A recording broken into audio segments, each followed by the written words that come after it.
Hey friend, please subscribe. 1 second for you. Big deal for me. You ever realize the people you're killing yourself for never gave a damn about you? My name's Derek Lawson. I'm 45 years old, single, and a regional sales director for a logistics company. I live in Raleigh, North Carolina, in what used to be my dream home, a 4-bedroom place on a quiet cul-de-sac, hardwood floors, wraparound porch, backyard fire pit, the works. It cost me $675,000. I paid every cent. My parents lived in it rent-free. Back when Dad's auto parts business tanked, I told them not to worry.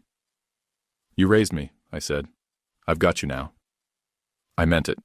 Paid the bills, covered groceries, utilities, property taxes, even cable, even though neither of them watched anything but reruns. I didn't realize until that night just how badly I'd misread the situation. It started with me coming home a little early from a client dinner. Nothing dramatic. Just didn't feel like making small talk over cheesecake. I parked, walked in quiet, and was heading down the hallway to drop off my laptop when I heard my dad's voice through the cracked office door. "Kid's a loser," he said, laughing. "Always was. Should have never been born." I froze. Thought I misheard. Then my mom's voice chimed in clear as day. "I mean, really? Who gives someone socks for Christmas? And that ugly jacket? It's like he has no idea how to be normal." Dad laughed harder. "All that money and no soul. No wife, no kids. Just a cold, sad little man with a house he thinks makes up for it." I didn't breathe. Didn't move. "You think you'll notice if we bail in a year or two?" Dad asked. "Once we've saved enough?" "We'll tell him it's for our health," Mom said. "Get a condo, he won't question it." They kept talking. About plans. About their next chapter. On my dime. I backed away, quiet. My bag was still by the front door. I picked it up, walked out, and locked the door behind me. I didn't confront them. I didn't cry. Hell, I didn't even sit down. I drove straight to my buddy Jake's place, rang the bell at 10:30 p.m., with nothing but my laptop and a duffel bag in hand. He opened the door, took one look at my face, and didn't ask a thing. Just stepped aside and said, "You want beer or bourbon?" That night I sat on his couch staring at nothing. One thing replaying in my head on loop. You raised me. I've got you now. And they laughed. They didn't just not care. They resented me. Mocked me. Made me the punchline in the very house I gave them for free. They were never staying out of love. They were squatting until they could afford to leave. And I was footing the bill. I didn't sleep that night. Just sat there thinking. And by sunrise I knew. I was done. Not mad, not hurt, just done. The morning after I left, I made 2 calls before even brushing my teeth. First was to Gary, my financial planner. The guy had been managing my accounts for over a decade. He picked up on the second ring. "Derek," he said, chipper as always. "What's up?" "I'm done," I told him. "I want out. The house, the bills, all of it. Can you help me sell fast?" He paused, just a second too long. "Are you okay?" "I'm fine," I said. "I just want a fresh start. No drama, no delay." "All right," he said, tone shifting. "I'll put you in touch with someone." Second call was to my boss, Pete. I'd worked 12 years without ever calling out sick. Not once. He answered with a grunt. "Lawson?" "Hey, Pete, I'm not coming in today." Another pause. "Everything all right?" I wanted to laugh. If only he knew. "Yeah, just taking a day. Appreciate the space." "No problem," he said. "Actually, this might be good timing." That threw me. "How so?" "We've been talking about that Winston-Salem expansion. They want a regional lead. Same salary, different city. Interested?" I didn't answer right away. I was sitting on Jake's couch in a borrowed t-shirt, holding my phone like it was some kind of lifeline. Same salary, new city, clean slate. "I'm interested," I said finally. "Send me the details." After that, I got to work. Not the job work, life work. Jake's friend Marcus was a real estate agent. Low profile, no nonsense, the kind who didn't care why you were selling, just how fast he could close. We met that afternoon. He walked through the house while I kept to the porch. I didn't want to see it again. Not yet. "Place is in great shape," he said, scribbling notes. "We can move fast. You want to stage it?" I shook my head. "Sell it as is. Just give me enough time to get my stuff out." He nodded. "Can do. You want discretion?" "Absolute." He didn't ask why, didn't need to. That night, I started boxing up my life. Personal stuff first. Clothes, books, tools, my guitars, the framed photo of me and Jake from a ski trip in '08. One of the few times I remember feeling actually relaxed. I didn't touch any of my parents' stuff. Not a coaster, not a blanket. I acted like the house was a shared rental and I was just the roommate who found a new lease. The kitchen made me pause. That place had always been my favorite room. I'd renovated it myself. New tile, butcher block counters, deep sink. It was where we ate together, laughed together. Or so I thought. Looking around now, I didn't see warmth. I saw transactions, groceries I bought, meals I cooked. Wine I poured while they smiled and nodded and apparently couldn't wait to leave. I sat on the floor with a roll of bubble wrap in my lap, staring at a ceramic bowl I'd picked up on a trip to Asheville. My mom once said it was ugly, that it didn't go with the color scheme. I'd shrugged it off then. Now I wrapped it carefully and tucked it in a box labeled Keep. Every item I packed had a question attached. Is this mine or is this theirs? Is this something I chose or something I bought to keep them happy? The answers were sobering. Jake came by around 10 with burgers and a six-pack. He didn't say much, just handed me a sandwich and sat cross-legged on the carpet beside me. You all right? He asked finally. I nodded. Just seeing it all for what it is. He raised his bottle in a silent toast. About time. That night I lay on an air mattress in what used to be my guest room, the one place in the house that had always been mine. I stared at the ceiling fan and thought about everything I'd given up for them. Vacations, savings, peace, even privacy. And for what? The next morning I called Marcus. Let's list it, I said. I didn't flinch, not once. I had everything planned down to the hour. Listing day, open house, movers, even which day I'd stop by Jake's gym to borrow his truck. I'd never been the meticulous type when it came to my personal life. Work, sure. But this? This was personal now. Marcus scheduled the open house for Saturday afternoon. We figured we'd get eyes on it immediately. The market was still hot, and this neighborhood always sold fast.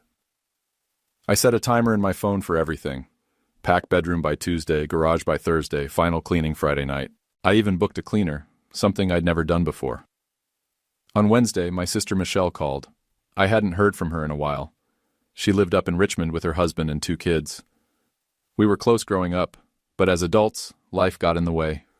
Mostly my life. Hey, you home? She asked, skipping hello. Not at the moment. What's up? There was a pause. Mom said you haven't been around, that you've been acting strange. I almost laughed. Strange? Yeah, she said you stormed out last week and haven't come back. I didn't storm out, I just left. Another pause. Okay, so are you moving or something? So are you moving? Yeah, I said. I am. What? You're selling the house? I already listed it. Open house is Saturday. The line went quiet. Derek, what about Mom and Dad? What about them? Her voice went sharp. Where are they supposed to go? I stood in the kitchen staring at a half-filled moving box marked office and waited for the anger to come. It didn't. Just calm. I don't know, Michelle. I figured they'd do what I've been doing for the last 6 years. Figure it out. You can't just dump them, Derek, I sighed. I didn't. I carried them. They've been living in my house for free, on my dime, while trash-talking me behind my back. She was quiet for a moment. You sure about that? I heard it, with my own ears. Another pause, then softer. I didn't know it was like that. Neither did I, until I did. She didn't argue after that. Just said she'd call them. She didn't sound thrilled, but she didn't fight me either. That told me everything I needed to know. On Friday morning, I made a brunch reservation for Saturday at 10 a.m., a nice place downtown. The kind my mom liked to pretend we went to regularly. I didn't say why. Just texted her and Dad that I wanted to take them out. My treat. She replied within minutes. Of course, how lovely, can't wait. Good, Aunt. That meant they'd be out of the house during the open house. Fewer complications. Saturday morning came, and I had the place staged just right. Fresh flowers on the table, candles in the bathroom, even played soft jazz on a Bluetooth speaker tucked behind the couch. I hated that stuff, but buyers loved it. I met them for brunch, wearing a collared shirt and a smile that didn't reach my eyes. They talked like nothing had happened, like we were still the same family. I let them ramble about omelets and traffic while checking Marcus's texts under the table. He sent a photo of the first group walking in, then another, then another. By the time we paid the bill, 3 offers had come in, one already above asking. When we got back to the house, they still hadn't noticed the for sale sign out front. I watched them walk inside, still buzzing from brunch, completely unaware of what was coming. Michelle called me that night, said she'd talked to them.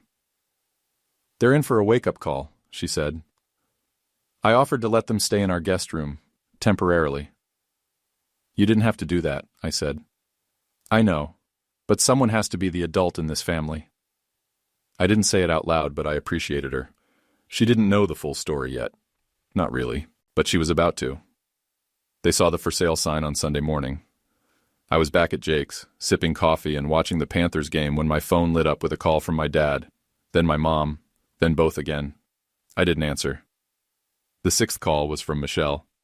"They saw it," she said, skipping hello. Bing. I figured. They're losing it. Good.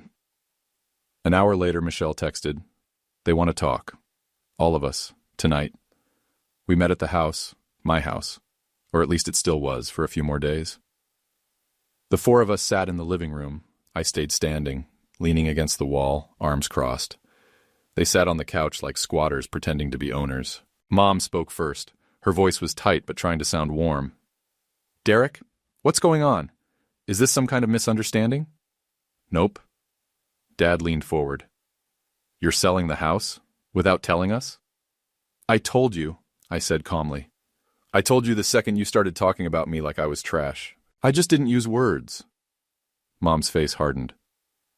"We never said anything like that," I laughed, short, sharp. "You sure? You want to hear the exact words?" "I remember them pretty well." "Derek," she said, trying a softer tone. "You must have misunderstood." "No," I cut in. "I didn't misunderstand a damn thing." I pulled a binder from my backpack and tossed it on the coffee table. Dad jumped like I'd thrown a grenade. Michelle leaned forward and opened it. Inside was everything. Bank statements, utility bills, grocery receipts, property tax documents, every automatic payment I'd made for them since 2017. I'd spent 2 hours at Jake's printing it all out. Mom reached for it, flipped a few pages, then blinked hard. "Why would you keep all this?" "Because I knew one day you'd pretend you didn't know." Michelle read silently, eyes scanning fast. Then she looked up. "You've been paying for everything?" "Everything." She turned to our parents.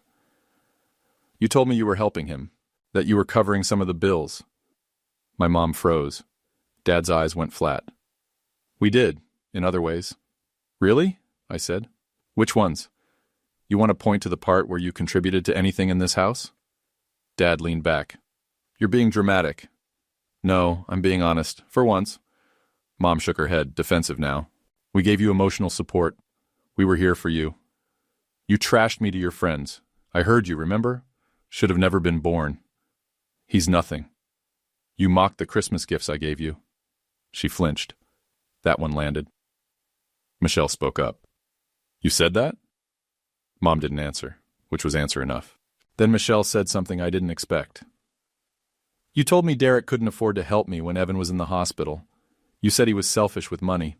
That's why I took out a loan." I turned sharply. "What?" She nodded slowly. "That's what they said.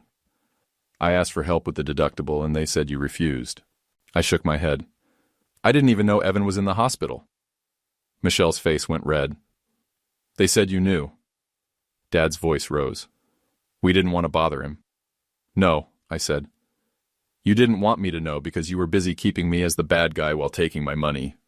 Michelle's voice cracked. "You let me go into debt while he was paying your gas bill?" Mom started crying. Or trying to. "It wasn't like that."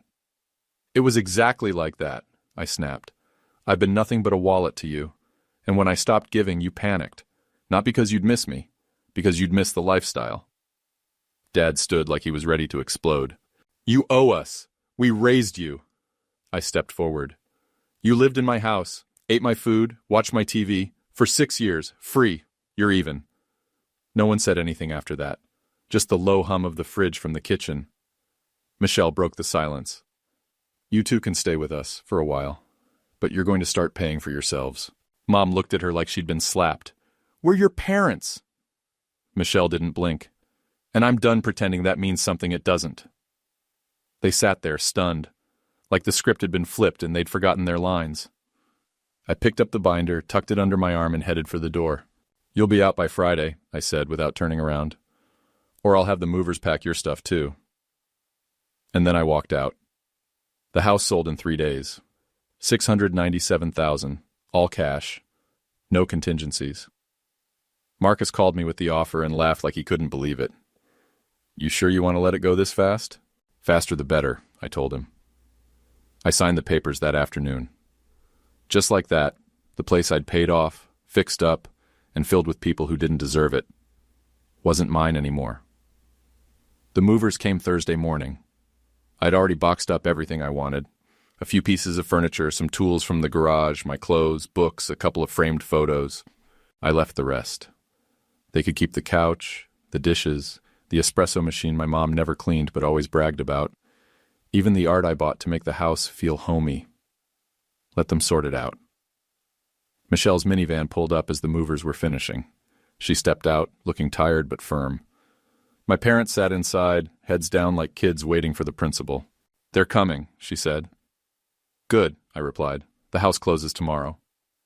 She watched the moving truck pull away. You sure you're okay with this? I gave her a small smile. You know what I realized, Michelle? She raised an eyebrow. I was holding on to stuff that didn't even belong to me. Not the furniture. Not the house. Them. She didn't say anything, just nodded slowly. They took things when they moved out, I added, almost offhand. Light fixtures, kitchen stools, a couple of paintings I liked. Even the towel warmer from the upstairs bathroom. Michelle's mouth dropped open. Seriously? I nodded. I didn't even ask. Do you want me to? No, I said quickly. Let him have it. Derek, that stuff was yours. I shrugged. And now it's not. Let them have their little trophies. None of it matters. She looked at me for a long time, then said, You're not the same as you used to be.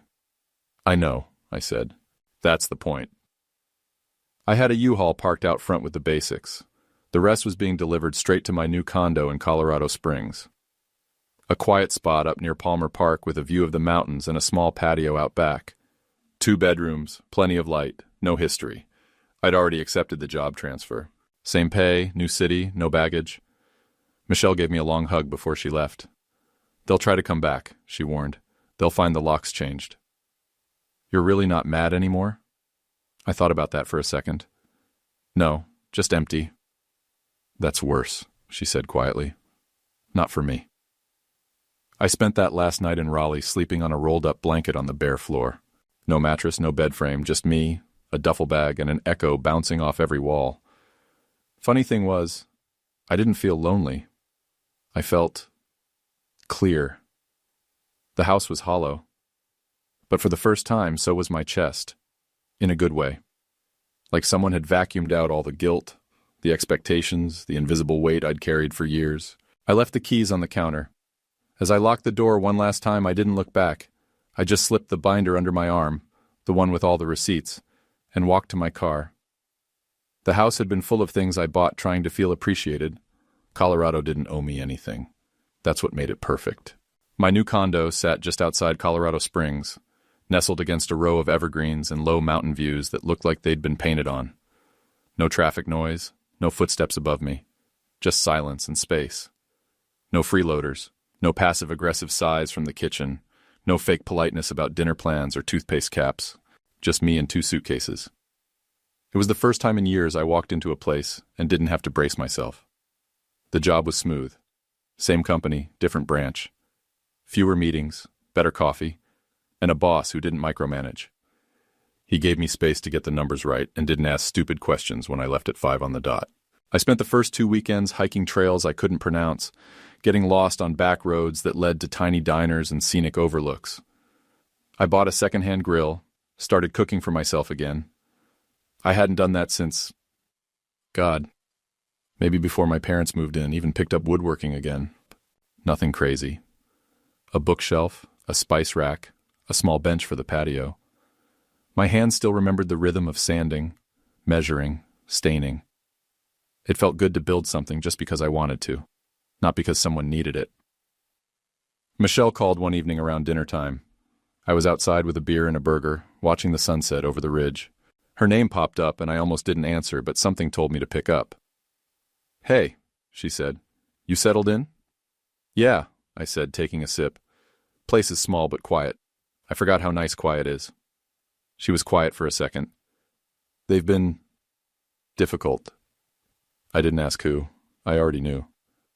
"Mom keeps pretending this is temporary," she continued. "Like you're just having a moment and you'll be back with your tail between your legs. She better pack a lunch." Michelle laughed, but it sounded tired. "They haven't lifted a finger since they got here. I told them I'd help them get on their feet, not carry them." "Let me guess," I said. "They took that as a challenge." "I didn't realize how much of what you did they took for granted," she admitted. "They complain about everything. The room's too small. The Wi-Fi's slow. Dad asked if I'd pay for a cleaning service." I whistled low. "Takes some nerve." "Yeah," she said, then quieter. "I'm sorry, Derek, for not seeing it sooner." I didn't speak right away. That one caught me off guard. "I thought you were just cold," she added. "I didn't realize you were drowning." "I didn't either," I said. "Not until I came up for air." Another pause. "I miss you." "I miss you too." We sat in that for a minute, just listening to the quiet hum of our respective evenings. It wasn't dramatic. It wasn't teary. It was just honest. "You ever think about coming back?" she asked. "Nope," she chuckled. "Good. You sound better out there." I looked around at the soft light settling over the mountains, the smell of grilled meat, the half-built bench waiting for one last coat of varnish. "I am better out here," I said, for the first time in a long damn time. That night I slept with the windows open. No footsteps outside the door, no voices down the hall, no weight on my chest, just the wind, the stars, and the quiet relief of starting over on my own terms. It started with a voicemail from my dad. "Derek, we need to talk. Things are tight. Rent's due Friday. Can you spot us a little just this once?" I played it twice, then deleted it. 2 days later, I got an email from my mom. The subject line said, "Please read, sweetheart." I skimmed the first sentence. "We're your parents. We've always tried our best," and clicked archive without reading another word. Then came the texts, one in all caps, one with a Bible verse, one that ended with, "I hope you never have children of your own, so you'll never feel this kind of betrayal." That one almost got to me. Almost. Instead, I poured myself a coffee, sat on my new patio, and opened my therapy app. I'd started virtual sessions after the move. Just 30 minutes every couple of weeks, but enough to keep me grounded. When I told my therapist about the messages, she didn't look surprised. "They're escalating," I said, "going from guilt to shame." She nodded. "That's what people do when the old tactics stop working. It's like shaking a vending machine when the candy gets stuck. They're hoping if they rattle you enough, you'll drop back into place." "Yeah, well, I'm not candy," I said, "and I'm definitely not stuck." A week later, Michelle called. Her voice was tight. "They tried calling your new office." "What?" "Mom left a voicemail on your work line, said it was urgent family business. I intercepted it before anyone else heard." My jaw clenched. "They're trying to embarrass me." "They're trying to force your hand," she said. "They think if they blow up your job, you'll fold." "They don't know me very well." She sighed. "I think they know exactly who you are. They're just hoping you've forgotten." They didn't stop. Mom called again the next day. This time her voice was fragile, wobbly, like a bad stage play. "Derek, please, your father's blood pressure is up. He's talking about pawning his tools. We're not asking for much. Just a little support. You have so much. We have nothing." I closed the message and muttered under my breath, "You have nothing because you chose nothing." Michelle called again a few days later. She sounded different this time. Not angry, just worn down. "I need to say something," she said. "Go ahead." "I get it now. I see it. All of it." There was a pause. Then she added, "They've started turning on me." "What do you mean?" "They asked why I wasn't charging them rent. I said I was giving them time to find a place. Dad said, Well, Derek gave us years. What's your excuse? Then Mom told me I was selfish. Said I should be grateful to even have parents. I exhaled slowly. They haven't changed. No, she said. They just changed targets. I didn't say I told you so. I didn't need to. You think they'll ever stop? She asked. Not until we stop letting them. That night I went for a walk along a trail near my place. The air was cool, sharp with pine and silence. I thought about all the years I spent afraid to say no, afraid to disappoint them, afraid to seem ungrateful. But this wasn't about anger anymore, or revenge. This was about peace. And peace, I'd learned, comes with boundaries. So when my phone buzzed again that night, another call from Dad, I didn't even look at the screen. I just turned off my phone, walked back inside, and locked the door behind me. Not out of fear, out of choice. For the first time in years, I didn't spend Christmas catering to anyone. No shopping lists from Mom disguised as suggestions. No fake gratitude over a dinner I paid for but wasn't thanked for. No long, silent car rides while Dad grumbled about how things used to be. Instead, I hosted a potluck. I told the neighbors in my condo building, mostly middle-aged folks and a few younger couples, to bring whatever they liked. No formal invites, no expectations, just come as you are. I roasted a turkey. Overcooked it slightly, but nobody cared. Jake flew in from Raleigh and made his famous mac and cheese. My coworker Brianna brought 2 kinds of pie. One of the older guys upstairs brought bourbon so strong it could disinfect a wound. We ate on folding chairs and mismatched plates. We played cards. We told dumb stories. When someone knocked over a glass of wine, nobody panicked. We just laughed and grabbed paper towels. It was the best Christmas I've had since I was a kid. No tension, no keeping score, no invisible weight pressing down on my shoulders. Sometime around 9 p.m., my phone buzzed. I checked the screen and saw Michelle's name. I stepped out onto the balcony to answer. Hey, I said. She didn't say anything at first, just breathed into the line like she'd been crying. Then finally, I kicked them out. I stood there in the cold, stunned. You did what? They refused to even look for an apartment, she said. Every time I brought it up, they found some excuse. It's not the right time. Rent's too high. We're still grieving the move. Grieving? I snorted. I know, she said. Then yesterday, Dad said he expected us to cover their groceries through the new year. Not ask. Expect. That sounded familiar. When I pushed back, he accused me of turning into you, like that was a bad thing. I leaned against the railing, letting the cold bite my arms. What'd you say? I said thank you. I smiled. Then I told them to pack their things, she continued. Gave them a week. But this morning they pushed again. Mom started with the guilt. Dad started yelling. The kids were watching, and I just snapped. So they're gone? Not yet, she said. But I told them today was the last Christmas under our roof. If they want a place to celebrate next year, they'd better earn it. I nodded, proud of her in a way I didn't know how to say out loud. How are you? She asked. I glanced inside at the sound of laughter. Jake, losing terribly at poker. Brianna passing around pie. People who didn't owe me a thing but chose to be there. I'm good, I said. Real good. She hesitated. I don't think I ever understood what it cost you, until now. You didn't know, I said gently. Now you do. Yeah, she said. Now I do. We didn't stay on long after that. Just enough to say Merry Christmas. Just enough for me to tell her I was proud. Back inside, Jake waved me over. You in for the next hand? I sat down, grabbed a handful of popcorn, and nodded. Deal me in. Later that night, I poured myself a drink and stood by the window, watching the snowfall in the porch light. My phone buzzed one more time. A text from Michelle. They told me I was heartless. I said, then I learned from the best. Merry Christmas, Dee. I finally get it now. I stared at the screen for a long moment, then smiled. Christmas without chaos. I never knew it could feel this good. It started simple. A Saturday morning DIY class at the community center, Woodshop Basics. I figured it'd be something different, a way to meet people that didn't involve awkward small talk at work or hanging around bars I had no interest in. That's where I met Lindsay. She showed up late, hair in a messy bun, holding a travel mug that smelled like cinnamon and caffeine. She muttered sorry as she slid into the spot next to me, knocking over a clamp in the process. I chuckled. She rolled her eyes and grinned. We sanded, drilled, and fumbled through building a wooden step stool we were both sure would collapse under pressure. It didn't. Neither did the conversation. Over the next few weeks, we started meeting for lunch after class. Then coffee on Wednesdays, then dinner on Fridays. There was no pressure with her, no games. Just this slow, steady feeling like maybe I didn't have to keep my guard up all the time.